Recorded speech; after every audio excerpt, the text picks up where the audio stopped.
La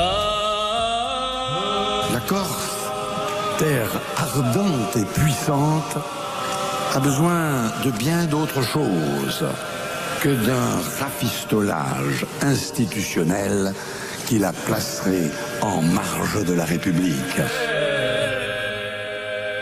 Eh oui, ça c'était le président Chirac qui parlait déjà de la Corse en avril 2002, de son statut à part. La Corse a besoin de respect, disait-il.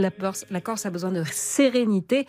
La Corse a besoin d'offrir un avenir à ses jeunes dans le cadre d'une décentralisation active et rénovée. 21 ans plus tard, le président Macron lui répond. Nous sommes à un moment historique. Et la Corse a aujourd'hui besoin de davantage de liberté, de la reconnaissance de son identité, de sa singularité insulaire et méditerranéenne. Nous devons avancer. Et il faut, pour cela, l'entrée de la Corse dans notre Constitution. Ayons l'audace de bâtir une autonomie à la Corse. La Juan José Dorado, vous l'Espagnol, en Espagne, vous devez composer avec des identités régionales très fortes. Est-ce que vous comprenez les revendications des Corses, déjà? Et ensuite, est-ce que vous pensez qu'on devrait leur donner plus d'autonomie? Alors, bien sûr que je les comprends, puisque l'Espagne a décidé d'avoir un état d'autonomie depuis la Constitution de 78. Donc, depuis 40 ans, nous, on invite avec 17 régions qui sont autonomes, avec des grands pouvoirs en argent et politiquement. Donc il y a un vrai poids. Donc je comprends très bien que les Corses souhaitent le faire. Je suis d'accord avec Richard sur le fait, est-ce que la France est préparée pour ça? Parce que vous savez, dès qu'on a parlé d'autonomie, dans les minutes qui ont suivi, il y a les Bretons qui ont dit moi aussi.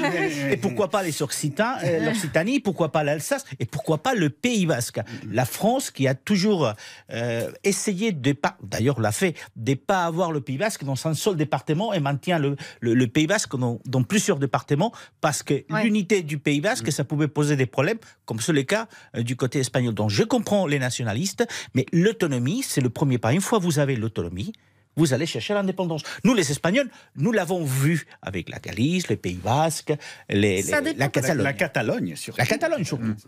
Alors, oui, mais ça dépend, parce que, regardez, l'autonomie, il y a ça en Sicile, en Sardaigne, et finalement, ça a un peu obéré les prétentions nationalistes, enfin, c'est-à-dire que ça a un peu calmé les esprits de donner... Non ? Ça ne sera pas comme ça, parce que quand vous êtes un politique indépendantiste, parce que là, pour l'instant, on parle des autonomistes, et puis des indépendantistes. Mais quand vous êtes autonomiste et vous avez l'autonomie, vous faites quoi? Quel est votre credo politique? Mais après, vous devenez une minorité vociférante. Mais... Je vous montre, aujourd'hui, il y a le cas espagnol, il y a eu un moment aussi aux Pays-Bas en Belgique, avec les Flamands. Donc, à un moment donné, vous voulez aller beaucoup plus loin, et beaucoup plus loin, c'est l'indépendance. C'est peut-être dans 20, 30, 40 ou 50 ans. Mais c'est la logique qui veut ça. La Catalogne, par exemple, qu'est-ce qu'elle gère? Qu'est-ce que ne gèrent pas les régions françaises? Alors, elle gère tout sauf la défense, qui est gérée par l'Espagne. Elle a sa propre police. Ah bon? Elle a sa propre, comme toutes les communautés autonomes espagnoles, sa propre ministère des Finances. Donc, il gère l'argent. Qui lève l'impôt? Oui, voilà, c'est les régions qui lèvent l'impôt et qui transfèrent un pourcentage de cet impôt pour être reparti sur l'ensemble, mais qui gardent une grosse partie. Ils gèrent aussi l'éducation, la santé. Ils gèrent absolument tout aujourd'hui en Espagne, mais c'est la Catalogne, c'est le Pays Basque, c'est la Galice, c'est Valence, c'est Madrid, c'est les Asturies.